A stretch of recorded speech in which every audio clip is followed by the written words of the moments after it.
Ha, hoca durdu ağamın doğulan gününe geldiniz de endi bir öz yürek emeğe bir aydağım hoca durdu. Hocam, canım sağ olsun ne? Tuğlama iyilişinle avrayalıyam. Sonotun var, zihinin var, artistçilik okuyuğun var. Allah'tan dileyecek adımız canım sağlığını dileyez. Avrayını dileyez.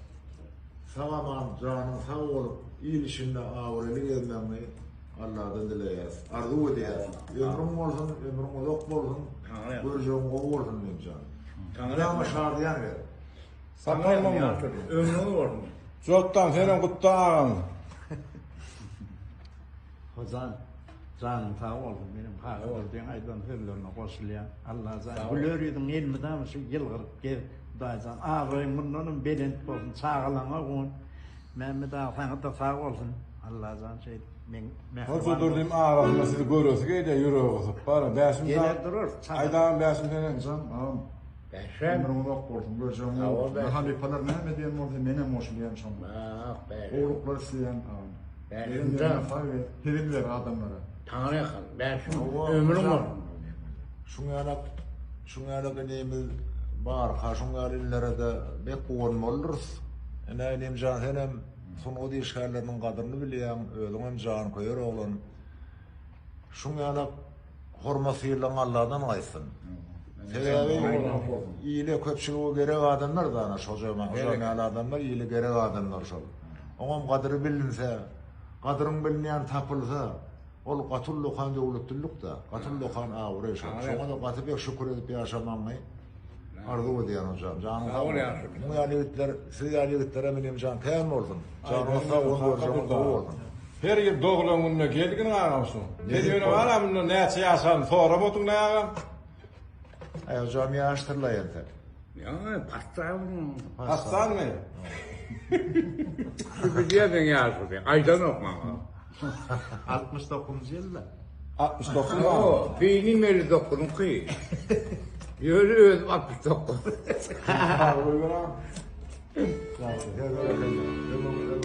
Yaşlılar ömrünü var. Sağlayayım da bize.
Nasıl oldu?